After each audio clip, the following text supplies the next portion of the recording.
아멘.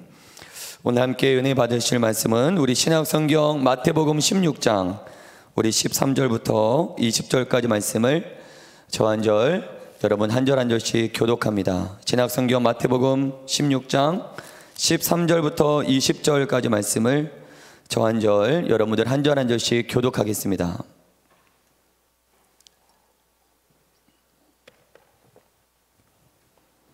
내가 13절 말씀을 읽겠습니다. 예수께서 빌립보 가이사라 지방에 이르러 제자들에게 물어 이르시되 사람들이 인자를 누구라 하느냐? 이르되 더러는 세례 요한, 더러는 엘리야, 어떤 이는 예레미야나 선지자 중에 하나라 하나이다. 이르시되 너희는 나를 누구라 하느냐? 시몬 베드로가 대답하여 이르되 주는 그리스도시요 살아계신 하나님의 아들이시니이다. 예수께서 대답하여 이르시되 바요나 시몬아 네가 복이 있도다. 이를 네게 알게 하리는 혈육이 아니요 하늘에 계신 내 아버지시니라. 또 내가 내게 이르노니 너는 베드로라. 내가 이 반석 위에 내 교회를 세우리니 음부의 권세가 이기지 못하리라. 내가 천국 열쇠를 내게 주리니 네가 땅에서 무엇이든지 매면 하늘에서도 매일 것이요 네가 땅에서 무엇이든지 풀면 하늘에서도 풀리리라 하시고, 이에 제자들에게 경고하사 자기가 그리스도인 것을 아무에게도 이르지 말라 하시니라. 아멘. 우리 옆 사람과 인사하겠습니다. 성령님께서 바로 당신을 주목하십니다. 시작. 우리 지난주에 했던 인사를 한 번만 더 하겠습니다. 이쁘고 잘생긴 것이 죄라면 당신은 무기징역감입니다. 시작. 이쁘고 잘생긴 것이 죄라면 당신은 무죄입니다. 할렐루야. 오늘은 너희는 나를 누구라 하느냐, 너희는 나를 누구라 하느냐, 이런 말씀의 제목을 가지고 여러분들과 잠시 은혜를 나누고자 합니다. 여러분, 예수님께서 제자들에게 하셨던 이 질문은 기독교 역사 가운데 가장 유명한 질문입니다. 또한 예수님께서 질문하셨을 때 베드로가 답변한 이 답변 또한 기독교의 대표적인 신앙 고백으로 잘 알려져 있는 답변입니다. 여러분, 이 질문은 예수님께서 공생의 사역 가운데 중간기에 접어 들으셨을 때 제자들에게 하셨던 질문입니다. 즉 예수님의 사역을 전반기와 후반기로 나눌 수 있는데, 이 질문을 하기 전과 이 질문을 한 후에 이 질문이 예수님을 전반기와 후반기 사역으로 나누는 그런 기준의 역할도 한다는 것입니다. 여러분, 1학기 교과 과정을 마친 후에 우리가 학교에서 중간고사를 봅니다. 어쩌면 예수님께서 제자들에게 하셨던 이 질문이 제자들에게는 중간고사와 같은 역할이었습니다. 제자들은 1년 남짓 예수님께서 행하신 기적들을 보았고 예수님의 말씀들을 들었습니다. 제자들뿐만 아니라 예수님을 따랐던 수많은 사람들이 예수님이 하신 사역들을 지켜보았습니다. 이제 그들은 예수님이 하신 이 질문에 답해야 합니다. 예수님께서 말씀하신 그 모든 사역의 목적이 바로 이 하나의 질문에 담겨 있기 때문입니다. 여러분, 저는 이 질문을 묵상하면서 이 질문 자체가 갖는 의미와 가치가 너무나도 중요하다고 생각합니다. 예수님께서 자기 자신이 누구신지 자기 자신의 존재를 물으시는 이 질문 자체만으로 갖는 의미와 가치는 엄청납니다. 여러분, 이 질문이야말로 세상을 바꿀 만한 질문인 줄 믿으시길 바랍니다. 이 땅에 살아가는 모든 자들이 이 질문을 받아야 합니다. 이 세상에 살아가는 모든 자들이 이 질문에 대한 해답을 찾아야 합니다. 여러분, 경영의 선구자, 경영학계에서는 매우 유명하다라고 불리는 피터 드러커가 최고의 질문이다라는 그런 책을 썼습니다.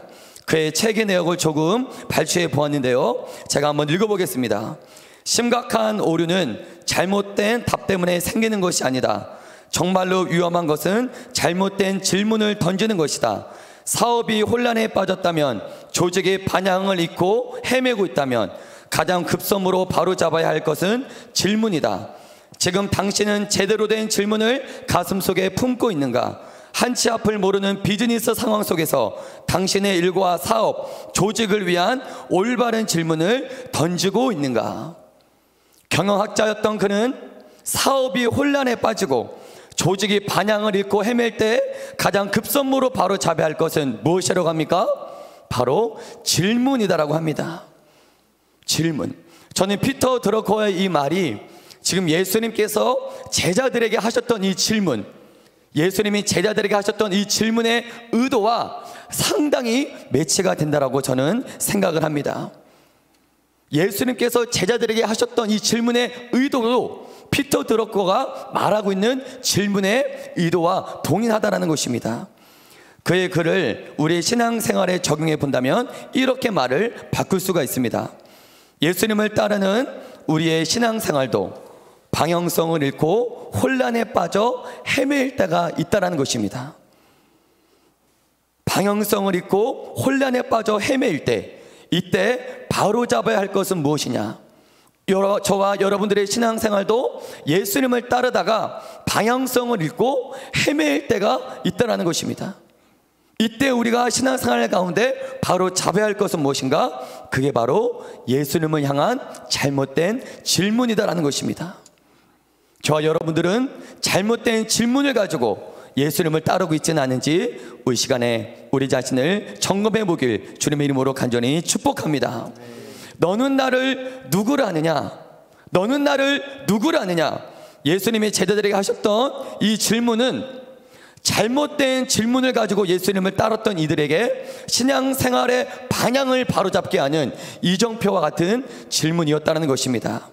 여러분, 당시 예수님을 따랐던 제자들과 예수님을 따랐던 사람들은 잘못된 질문을 가지고 예수님을 따랐습니다.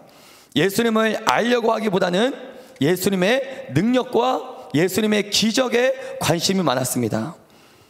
예수님이 하셨던 그 사역의 숨은 의도를 그들은 파악하지 못했습니다. 예수님을 표면적으로만 예수님을 만났다는 것입니다. 예수님을 따랐던 제자들은 예수님은 로마의 식민지에서 우리를 해방시켜주는 분으로 그렇게만 인식했어요. 예수님을 그저 자신들의 욕구를 채워주는 분으로, 여러 고통과 문제에서 노인받게 해주는 분으로, 기타 여러 가지 문제를 해결해주는 분으로, 이러한 잘못된 질문을 가진 채 예수님을 따르고 있었다는 것입니다. 그렇기 때문에 예수님은 이 질문을 던지셨던 거예요. 이 질문은 사역의 전환점입니다. 이 질문을 하기 전과 이 질문을 한 후에 예수님의 사역은 180도 달라졌다는 것입니다. 예수님께서는 제자들의 사고를 전환시키기 위해, 사역의 방향을 바꾸시기 위해 이 질문을 빌립보 가이사랴 지방에서 던지셨다는 것입니다. 먼저 예수님께서는 빌립보 가이사랴 지방에 이르러서 이 질문을 하셨다는 것에 우리는 의미를 부여할 수가 있습니다. 여러분, 빌립보 가이사랴, 이 이름이 갖는, 이 빌립보 가이사랴라는 이름이 갖는 의미만 보아도 이 도시가 어떠한 도시였는지 대략 짐작을 할 수가 있습니다. 여러분, 빌립보 가이사랴, 이 이름은 빌립과 가이사랴 두 이름이 합친 합성어입니다. 여러분, 배경을 간단히 살펴보면 이스라엘의 왕 헤롯에게는 여러 명의 왕자들이 있었어요. 아들이 있었습니다. 헤롯은 로마의 힘을 덧입어서 이스라엘을 다스리고 있었는데, 헤롯의 아들에게는 수많은 아들들이 있었는데 역시 그 아들들도 여러 지역의 분봉왕으로 있었습니다. 여러분, 빌립보 가이사랴를 통치했던 헤롯의 왕자들 중에, 아들들 중에 빌립보 가이사랴를 통치했던 아들이 바로 헤롯 빌립입니다. 헤롯 빌립 또한 매우 친로마적이었어요. 헤롯 빌립은 이 도시의 이름을 어떻게 개명하냐면 로마 황제 디베로 가이사랴, 로마 황제의 이름이 디베로 가이사랴입니다. 즉 가이사, 로마 황제에게 이 도시를 바친다. 그래서 가이사랴의 이름을 따왔습니다. 그리고 자신의 이름 헤롯 빌립의 이름을 따와서 가이사랴 빌립보 가이사랴, 즉 로마 황제의 이름과 자신의 이름을 합성해서 빌립보 가이사랴라는 이름을 붙였다는 것입니다. 여러분, 헤롯 빌립은 로마 황제에게 아부하기 위해서 그곳에 로마 황제를 기념하는 큰 신전을 만들어서 로마 황제에게 바치기도 했다는 것입니다.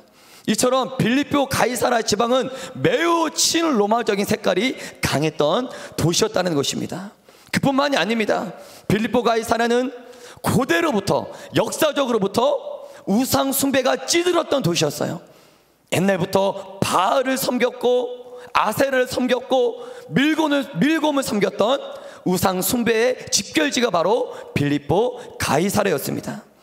그뿐만 아닙니다. 헬라 사람들은 살림의 신 판을 섬겼습니다. 빌립보 가이사랴에 판의 신당을 지어서 그 신을 섬긴 곳도 역시 빌립보 가이사랴입니다. 여러분, 지금도 성지순례를 가보면 그 당시 이 도시가 얼마나 우상 숭배가 극심했는지 곳곳에 그 우상 숭배의 흔적들을 찾아볼 수가 있습니다.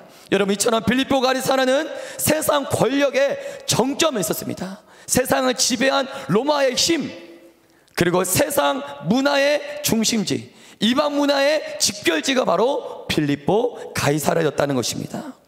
여러분, 예수님께서는 다름 아닌 세상 권력과 이방 문화의 전점에 있던 빌립보 가이사랴 지역에서 지금 제자들에게 자신의 정체에 대해서 질문하고 계신다는 것입니다. 여러분, 오늘 우리는 본문이 우리에게 주고 있는 첫 번째 교훈을 바로 이 부분에서 우리가 발견할 수가 있습니다. 여러분, 우리가 먼저 본문을 통해 우리가 알아야 될 사실은 빌립보 가이사랴로 제자들이 이르게 된 건 우연이 아니라, 따라하겠습니다. 하나, 예수님의 그게 예수님의 이끄심이었습니다. 예수님께서 빌립보 가이사랴로 제자들을 이끄셨다는 것입니다. 제자들을 세상 문화의 전점인 그곳으로 제자들을 이끄신 것입니다. 여러분, 그렇다면 예수님은 무슨 의도로 제자들을 그 빌립보 가이사랴로 이끄셨을까요? 여러분, 예수님은 빌립보 가이사랴가 어떠한 도시였는지 누구보다도 잘 알고 계셨어요. 여러분, 예수님께서는 제자들에게 세상을 보여주기 위한 목적으로 빌립보 가이사랴로 이끄신 줄 믿습니다. 다른 이유가 아니었어요. 세상을 보라, 세상을 보여주기 위한 목적으로 제자들을 빌립보 가이사랴로 이끄셨다는 것입니다. 로마의 힘을 봐라, 세상을 지배하는 힘의 권력을 봐라, 각종 우상들을 봐라, 가르침들을 보아라, 가치들을 보아라, 수많은 삶의 방향들을 보아라. 예수님은 다 제자들에게 보게 하셨다는 것입니다. 여러분, 특별히 빌립보 가이사랴 도시 안에는 어떠한 기류가 가득했냐면 힘에 의한 지배, 힘의 논리로 강한 자가, 즉 약한 자, 강한 힘을 가진 자가 약한 자를 지배한다라는 로마 황제의 논리, 힘의 논리가 가득 찼던 곳이 바로 빌립보 가이사랴입니다. 여러분, 이 힘의 논리는 로마 시대에만 있었던 것이 아니에요. 오늘날에도 세상을 지배하는 게 힘의 논리로 세상은 지배하고 운영되고 있습니다. 자본의 힘, 자본주의에서는 돈이고 힘입니다. 이처럼 전형적인 세상의 논리를 보여주고 있는 곳이 바로 빌립보 가이사랴라는 것입니다. 여러분, 우리는 예수님이 제자들에게 왜 이러한 세상을 보여주셨는가, 우리는 첫 번째 사실을 깨달을 수 있습니다. 우리 다 함께 한번 손 뺐으면 좋겠습니다. 우리는 예수님 한 분만 보이는 세상에서 살아가고 있지 않습니다. 저와 여러분들이 살고 있는 세상을 보라는 것입니다. 우리는 예수님 한 분만 보이는 세상에서 살아가고 있지 않습니다. 여러분, 이 세상에서 예수님 한 분만 볼 수 있다면 그보다 더 큰 행복이 어디 있겠습니까? 어딜 가나 보이는 건 예수님뿐. 이쪽을 가도 예수님, 저쪽을 가도 예수님, 어디를 가도 예수님만 보이는 세상이라면 이보다 더 큰 행복이 어디 있겠습니까? 그곳은 바로 천국일 것입니다. 하지만 우리가 살아가는 이 세상은 그렇지가 않다는 것입니다. 예수님께서는 너희가 과연 나를 누구라 하느냐, 이 질문을 하시기 전에 세상을 먼저 보여주셨다는 것입니다. 너희들이 살아오는 세상을 한번 보라는 것입니다. 우리가 살고 있는 이 세상은 예수님 한 분만 계시는 곳이 아닙니다. 이 세상은 예수님 외에도 수많은 것들을 볼 수 있는 곳입니다.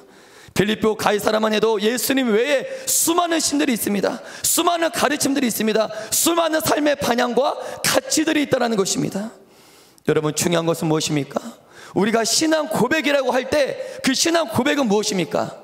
예수님만 있는 세상에서 예수님이 유일한 그리스도라고 인정하는 것이 신앙 고백이 아니라는 것입니다. 예수님만 있는 세상에서 예수님만 인정하는 것은 신앙생활이 아닙니다.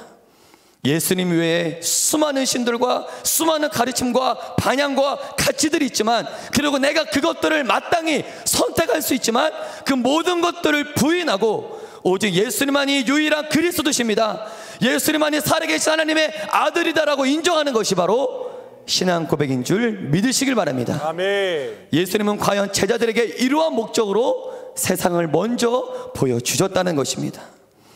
예수님은 세상 한복판에서 너는 과연 나를 누구라 하느냐, 세상 한복판에서 너는 나를 그리스도요 살아계신 하나님의 아들이다라고 고백할 수 있느냐, 그 세상 속에서 우리에게 묻고 계시다는 것입니다. 여러분, 예수님을 향한 흔들리지 않는 신앙 고백을 하기 위해서는 예수님만 알아서는 안 됩니다. 예수님 한 분만 알아서는 여러분들은 흔들릴 수 있어요. 흔들리지 않는 신앙 고백을 하기 위해서는 내가 속한 세상도 알아야 합니다. 내가 속한 세상에는 과연 무엇들이 있는지 보아야 됩니다. 그 후에 해야 될 건 무엇입니까? 세상을 보았더니 그 세상은 틀렸다. 할렐루야. 아멘. 그 세상은 진리가 아니었다라고 내가 인정할 때 그 세상을 부인하는 과정을 거쳐야 올바른 신앙생활을 할 수 있는 줄 믿으시길 바랍니다. 아멘. 예수님이 제자들을 빌립보 가이사라부 이 세상부터 보여주신 이유가 바로 그 이유 때문입니다. 여러분, 빌립보 가이사라 지방은 오늘날을 살아가는 저와 여러분들에게도 그대로 적용됩니다. 예수님을 따르는 우리 모두는 이 질문 앞에 서야 되고 각자 자신의 신앙 고백을 가지고 있어야 한다는 것입니다. 그런데 예수님은 아이러니하게도 절대로 예루살렘 성전에서 이 교회 안에서 너는 나를 누구라 하느냐라고 묻지 않으신다는 것입니다. 여러분들이 눈만 뜨면 온갖 유혹이 도사리고 손만 뻗으면 우상 죄악을 붙잡을 수 있는 바로 그곳에서 예수님은 너는 나를 누구라 하느냐라고 물으신다는 거예요.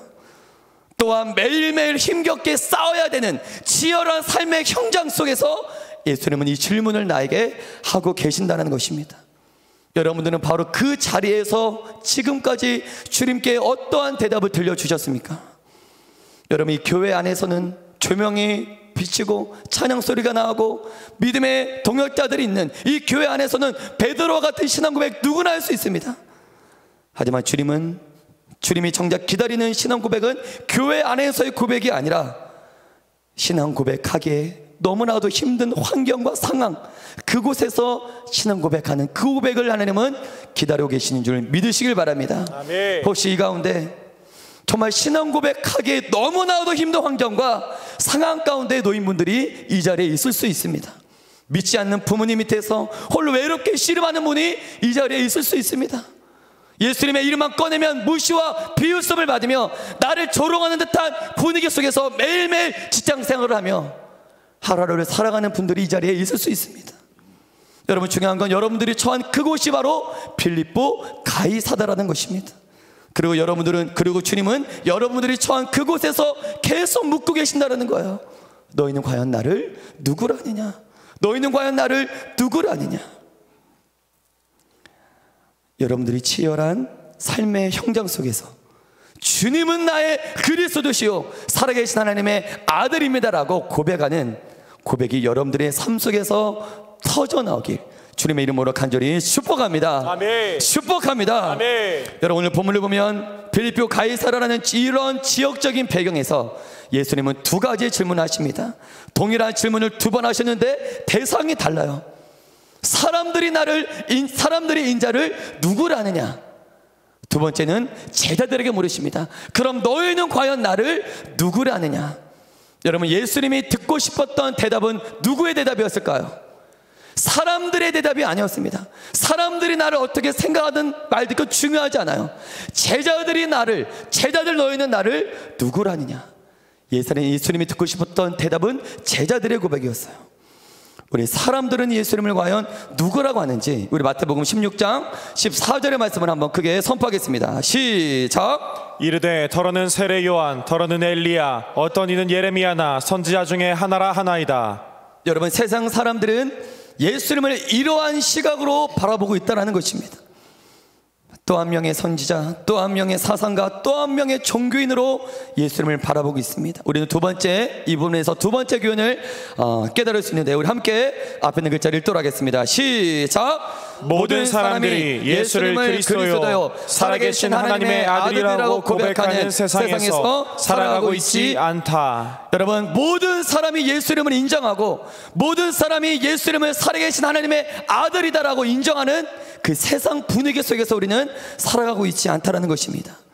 예나 지금이나 예수님을 부인하고 기독교를 비판하는 수많은 사람들이 세상에 질비한 그 환경 가운데 우리가 놓여 있다는 것입니다. 예수님은 이를 이상히 여기지 말라는 것입니다. 여러분, 다원주의, 범심론, 이미 종교계와 사상계는 이미 종교 통합을 외치며 UN 프로젝트 세계 종교 통합을 외치며 모든 종교는 하나다라는 그런 프로젝트가 시작되었습니다.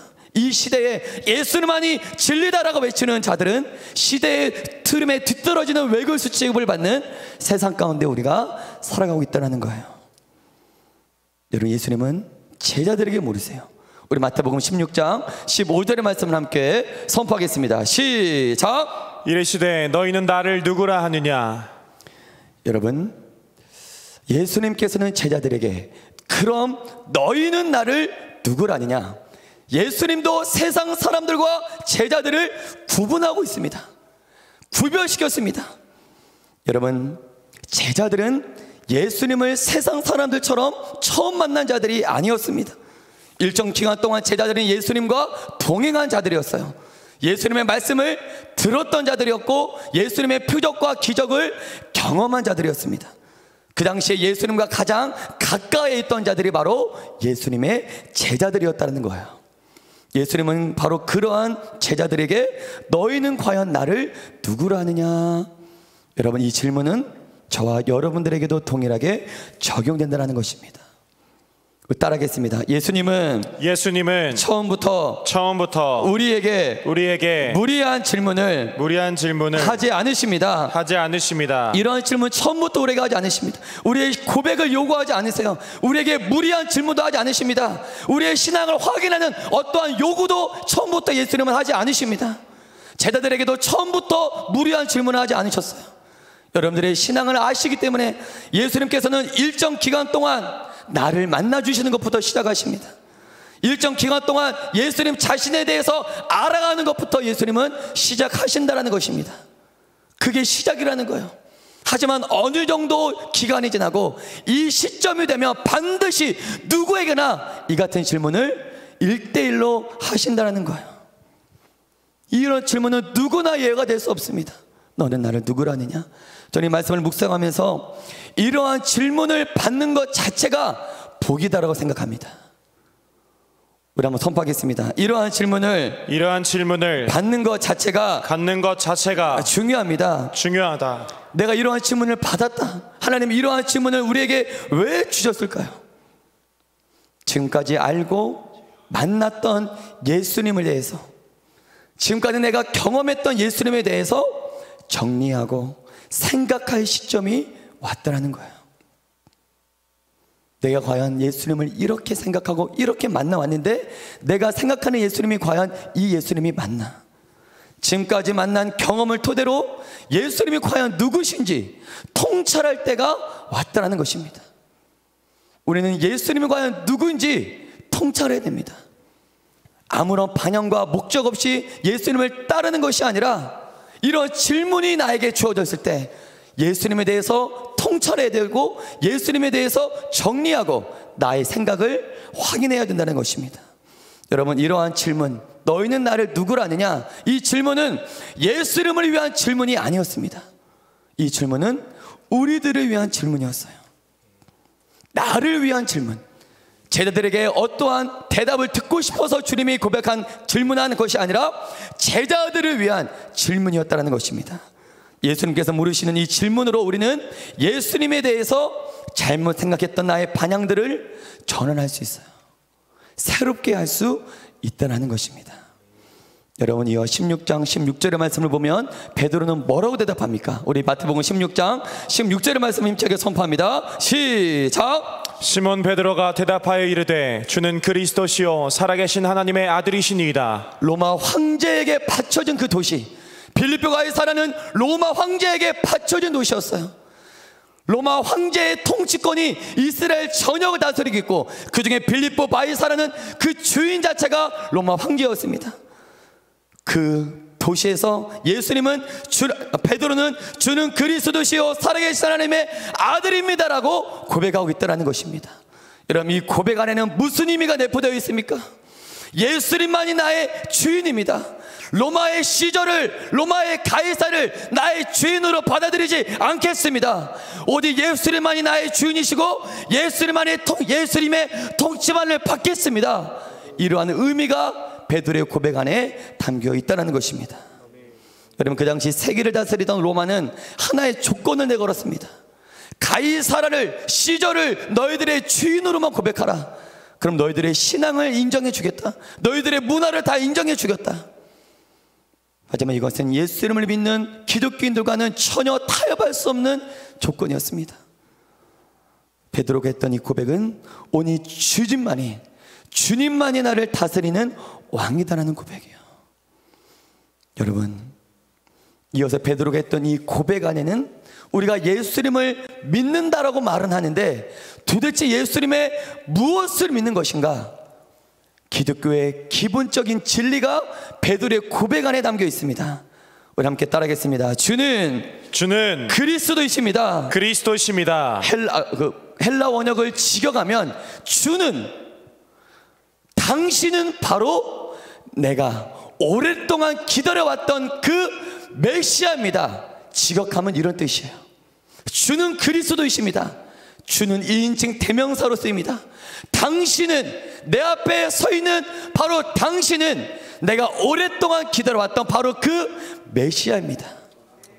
여러분, 그리스도란 히브리어로 마시아, 헬라어로 번역하면 메시아입니다. 기름 부은 자입니다. 구약 때 기름 부음 받은 자들은 왕과 선지자와 제사장만이 기름 부음을 받을 수 있었어요. 예수님께서는 바로 이 모든 조건을 감당할 만한 메시아다라는 거예요. 이어서 베드로는 예수님을 살아계신 하나님의 아들입니다라고 고백합니다.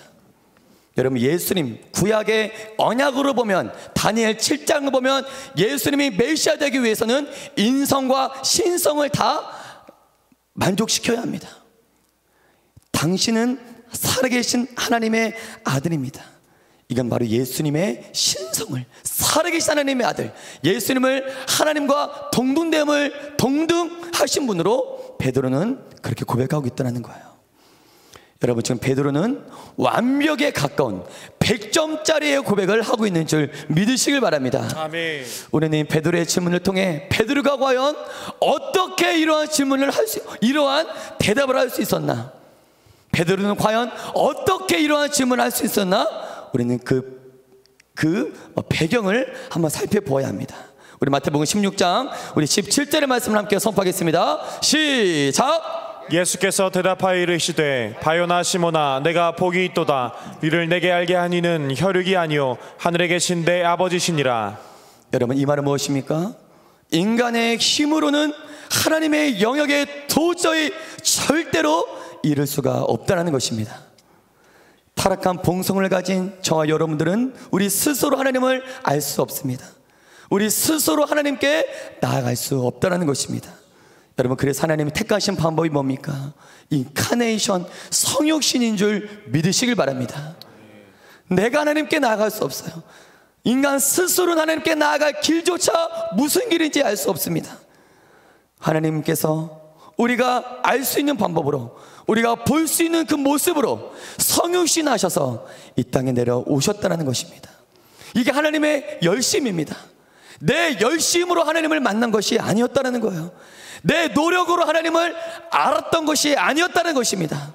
하나님의 열심과 하나님의 노력으로 우리가 하나님을 만났고 하나님을 알았다는 거예요. 우리 따라서 선포하십니다. 내 열심이 아닌, 내 노력이 아닌 하나님의 열심과 하나님의 노력으로 하나님을 알았습니다. 우리가 아무리 애써 구하고 찾아도 하나님이 허락하신 분량만큼만 우리는 하나님을 만나고 경험할 수 있는 줄 믿으시길 바랍니다.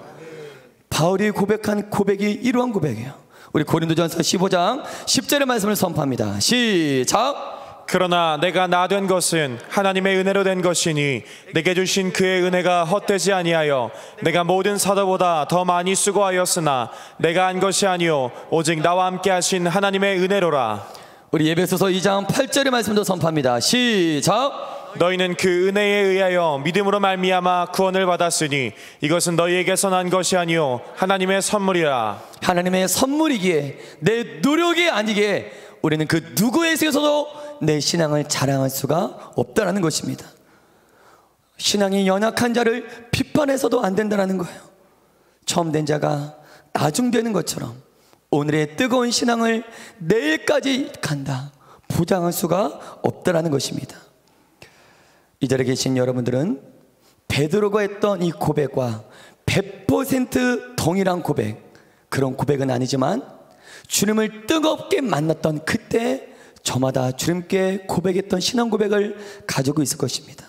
여러분, 중요한 건 이겁니다. 그때 했던 신앙 고백이 과연, 주님을 뜨겁게 만났을 그때 주님께 드렸던 신앙 고백이 과연 지금 이 순간까지 내 안에서 고백되어지고 있느냐라는 것입니다. 이 자리엔 그때 했던 고백이 여전히 내 안에서 고백되어지는 분이 이 자리에 계실 수도 있습니다.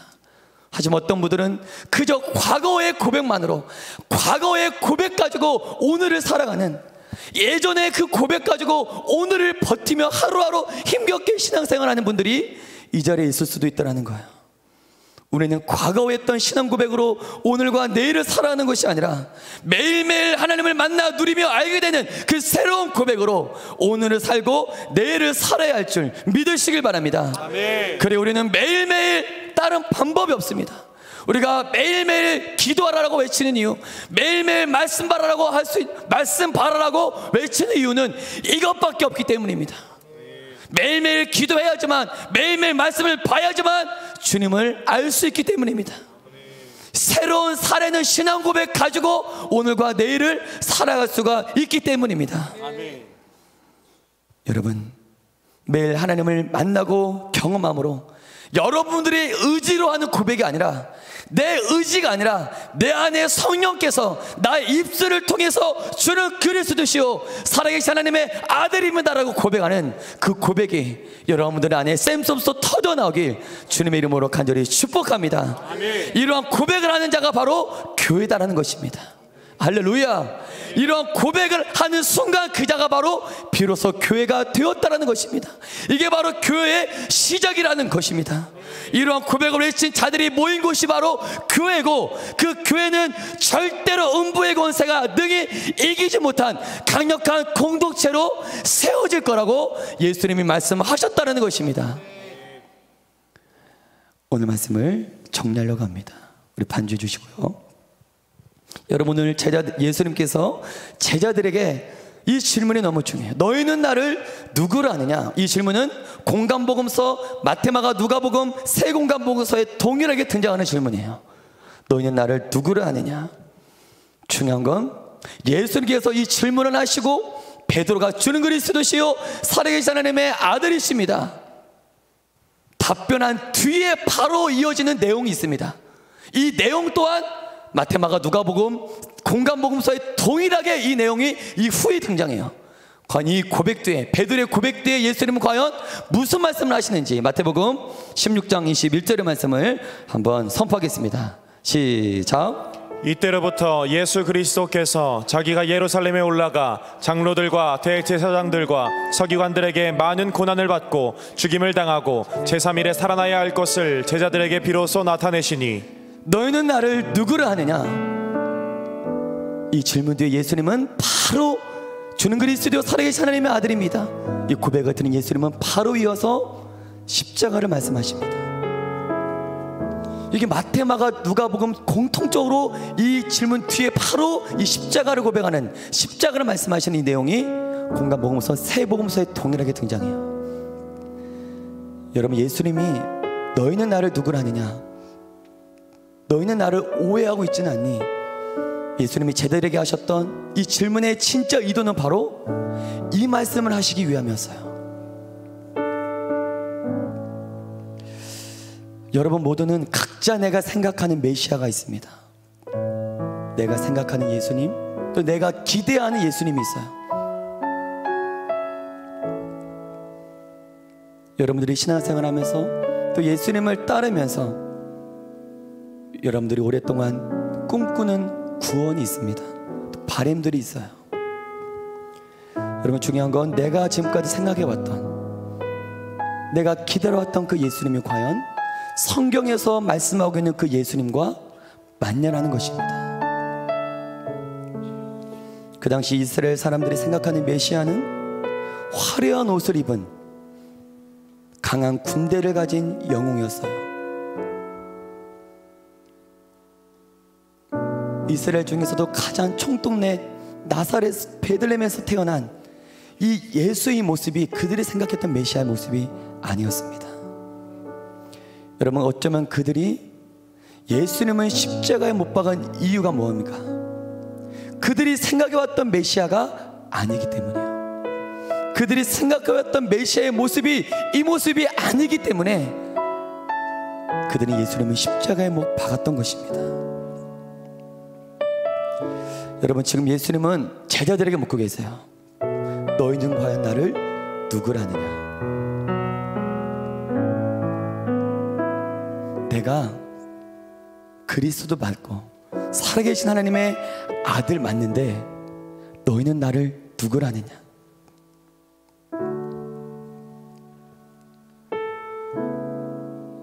여러분, 베드로는 주는 그리스도시요 살아계신 하나님의 아들입니다라는 고백은 했지만 그 그리스도가 과연 이 땅에서 무슨 길을 걸어가는 그 그리스도라는 자리가, 살아계신 하나님의 아들이다라는 그 자리가 과연 이 땅에서 어떠한 길을 걸어가는 자리인지 베드로는 거기까지는 몰랐다는 것입니다. 우리 따라하겠습니다. 그리스도는 살아계신 하나님의 아들이다라는 자리는 바로 십자가를 걸어가는 자리입니다. 메시아 그리스도는 화려한 길을 걸어가는 자가 아니었다는 거예요. 사람들이 생각하는 메시아 그리스도와 예수님이 가지고 오신 메시아는 반대였어요. 여러분들이 생각하는 메시아, 여러분들이 꿈꾸는 그리스도는 성경이 말하는 그리스도와는 다릅니다. 여러분, 살아계신 하나님의 아들이 그 자리는 어떤 자리냐면 그 자리는 영광받는 자리가 아니에요. 우리는 모두 다 하나님의 아들이 되려고 해요. 아담도 하나님의 아들 되고 싶어서 선악과를 먹었습니다. 하나님의 아들이다라는 그 자리는, 그리스도라는 그 자리는 영광받는 자리가 아니라 십자가를 걸어가는 자리인 줄 믿으시길 바랍니다. 아멘. 고난받는 자리인 줄 믿으시길 바랍니다. 우리는 신앙생활을 왜 합니까? 영광과 자랑과 나의 욕구와 욕심을 채우기 위해 이 신앙생활을 걷고 있다면 너는 나를 과연 누구로 아느냐? 잘못 알고 있다는 거예요. 방향을 바꾸라, 전환하라는 것입니다.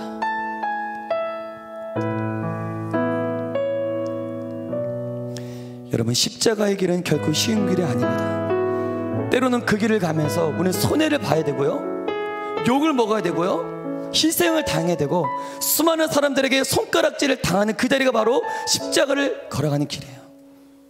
내가 굳이 손해보지 않아도 됩니다. 손가락질 당하지 않아도 됩니다. 희생할 필요가 없어요. 내가 희생하지 않아도 될 이유가 100가지도 더 넘습니다. 내가 왜 이런 희생을 해야 돼? 내가 십자가길을 왜 걸어가야 돼?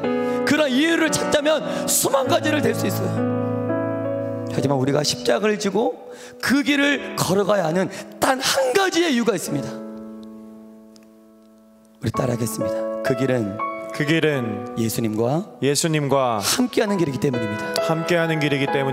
그 길은 예수님과 함께하는 길이기 때문이에요. 할렐루야.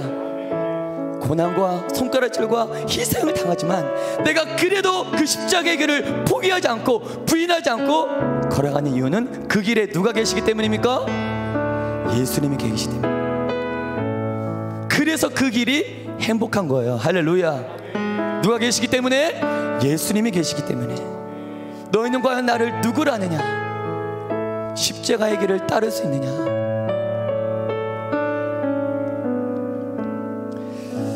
우리 시간 다 같이 함께 반주 크게 해주시고요, 기도 한번 할 텐데요, 이 시간에는 조용한 목소리로 한번 눈을 감으시고 한번 주님의 음성을 한번 이 시간에 듣기를 소망합니다. 너희는 과연 나를 누구라 하느냐?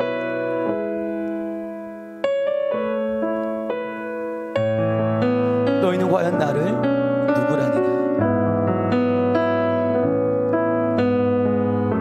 여러분이 지금까지 생각해왔던 그 예수님, 영광의 자리, 화려한 자리인 줄 따라갔던 그 그리스도 메시아의 길, 과연 그 길이 예수님께서 정말 말씀하시고자 했던 그 그리스도의 길이 맞나?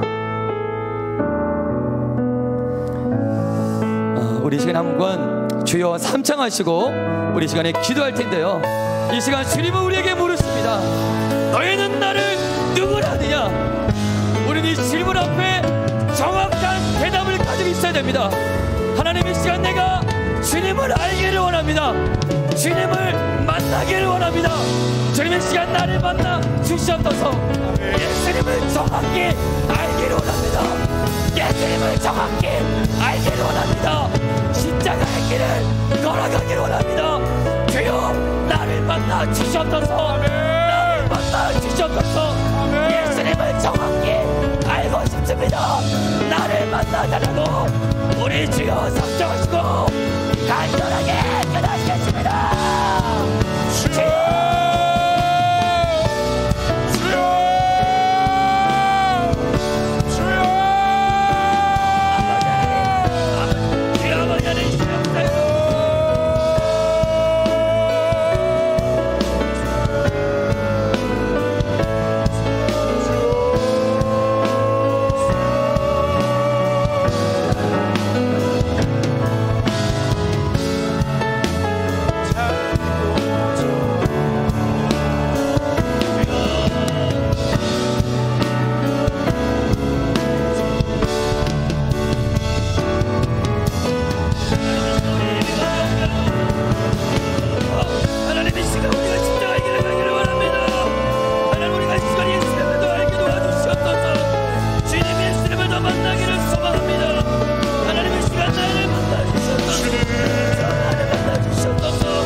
하나님, 내가 그 십자가의 길을 부인하지 않겠습니다.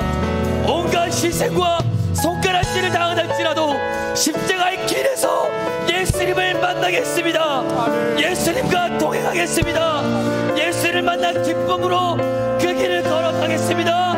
우리 십자가의 길을 걸어갈 수 있는 믿음을 부어달라고 우리 주여 삼창하시고 기도합니다.